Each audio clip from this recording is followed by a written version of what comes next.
All right, you want to see some bullshit? You've come to the right place. If a customer brings you a set of 79 Ford F-250 axles and you're not 100% sure what axle the rear end is, everything showed to be a 30 spline Dana 60 rear.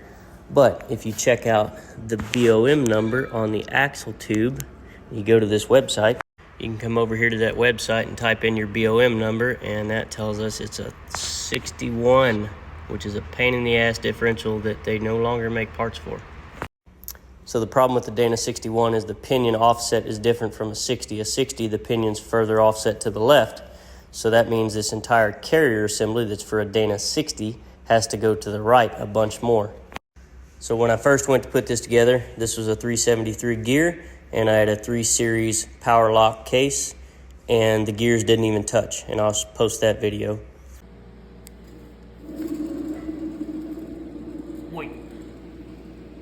Then, this is I called East Coast Gear Supply and told them what was going on, and they helped me figure out what the hell was going on. And they sent me a 4 Series carrier and a ring gear spacer to get this ring gear as far to the right as possible. Even then, I still had like 50 thousandths backlash, which is way out of spec. So I was like, what the hell do I do? So I contacted Carl at Jantz Engineering because he does like Dana 70 gear swaps and 60 housings and so on. And he told me, he laughed a little bit. And he's got a video on this exact subject. So this is your normal carrier race. And keep in mind, we have to get the entire carrier to go over that way. Well, I had this race on here with no shims under this side, and I still had just ass loads of backlash. So what he told me to do is get a Dana 60 hub inner race. And look at it.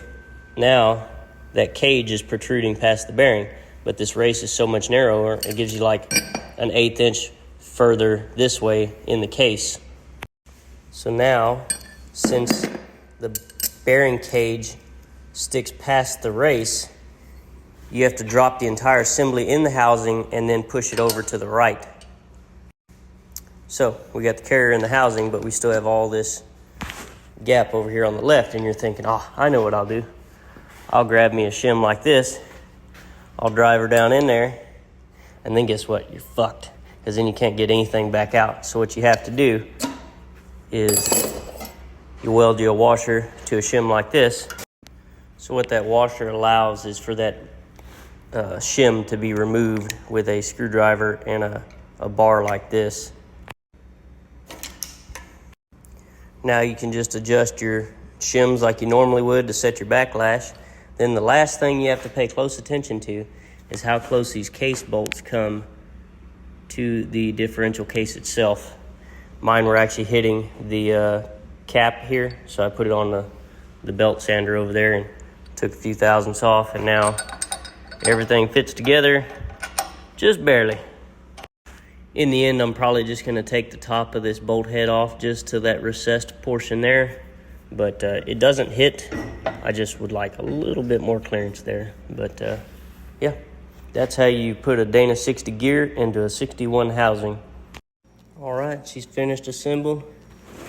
Got us a nice pattern. It's a 2-cut gear, and we have loads of clearance. I just took just the top shoulder of the bolt off, and she is good to go. She'll live a long, happy life. One last note is you will have to trim the passenger side axle shaft about a 3/16 of an inch. That's money, dude. Give her a little bevel action. Send her home, son. I had a little bit of marking compound, stuck it in, and she wasn't touching nowhere, so we're good to go.